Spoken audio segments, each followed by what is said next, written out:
call Kanwaljit Singh Bakshi. Thank you, Mr. Speaker, for the opportunity to speak on the first reading of Credit Contracts and Financial Services Law Reform Bill.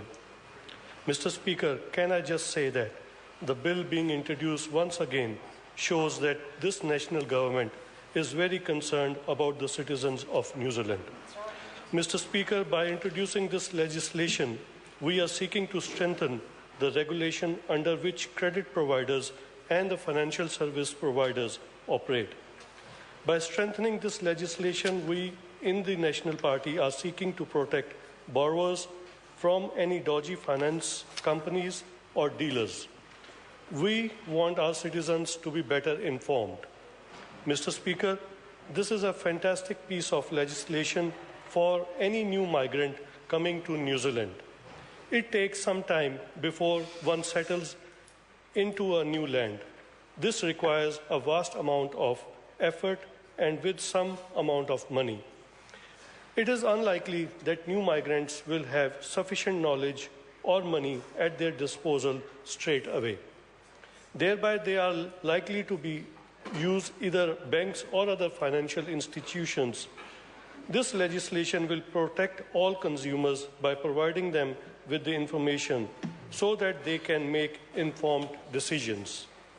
The legislation, Mr. Speaker, will also be a deterrent to lenders that they must act responsibly and that there are very serious consequences for those who breach the law.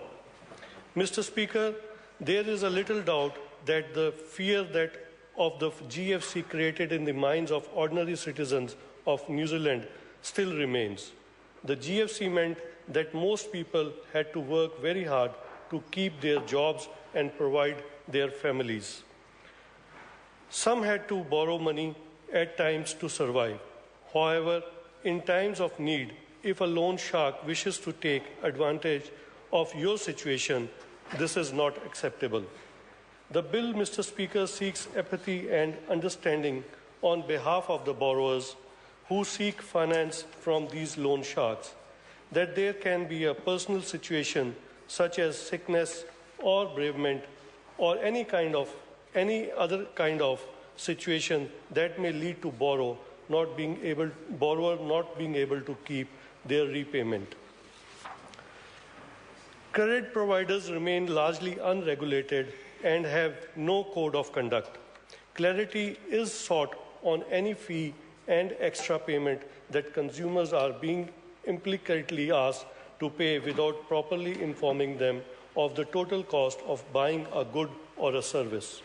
Mr. Speaker, I take this opportunity to congratulate my colleague and the Minister of Consumer Affairs, Honourable Craig Foss, for sponsoring this legislation. It is most extensive review of consumer law in the past decade. Mr. Speaker, I commend this bill to the House. I call Andrew Williams.